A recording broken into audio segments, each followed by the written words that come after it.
কি হলো আন্টি, বলুন কি হয়েছিল 6 বছর আগে? মা সব সময় সন্তানের ভালো চায়।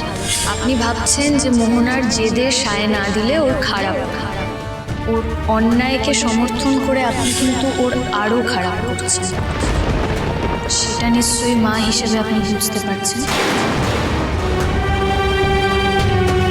কি ব্যাপার মা, বেশ কিছুদিন লক্ষ্য করছি তুমি কোনো একটা বিষয় নিয়ে আনমাইন্ডফুল হয়ে আছো।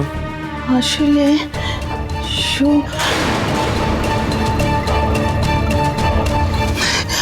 আমি তো শুধুই মোহনার কথা ভাবছি রে। আরেকটু হলেই মুখ ফসকে শুভর সাথে দেখা করার কথাটা বেরিয়ে গিয়েছিল। তুই যদি আর একবার ভালো করে ভাবিস, মোহনার জেদকে প্রশ্রয় না দিয়ে যদি ওকে অন্যভাবে হ্যান্ডেল করা যায়। যেটা হচ্ছে ঠিক হচ্ছে না রে আকাশ, আমার মন সায় দিচ্ছে না। হয়ে গেছে তোমার বলা?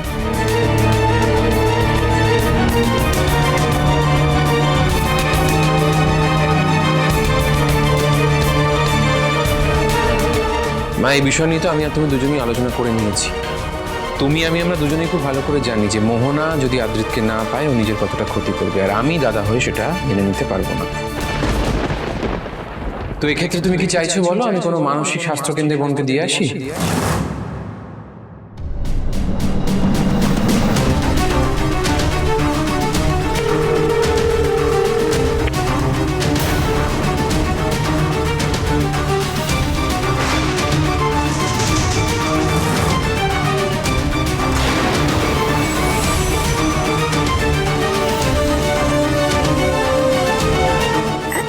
এতগুলো বছর পরে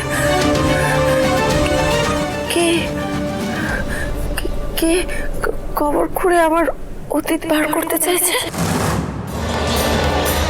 যে অতীতকে আমি মুছে ফেলতে চেয়েছিলাম, আমি আমি ভুলে যেতে চেয়েছিলাম, ভুলে গেছিলাম। এত বছর পর কার বা কাদের এত ইন্টারেস্ট হলো? হ্যাঁ, আর কেনই বা ইন্টারেস্ট হলো আমার সেই অতীত জানার? কেউ জানতে পারবে না, কেউ জানতে পারবে না আমার অতীতের কথা। আমি কাউকে জানতে দেব না আমার অতীতের কথা, কিছুতেই না, কিছুতেই না।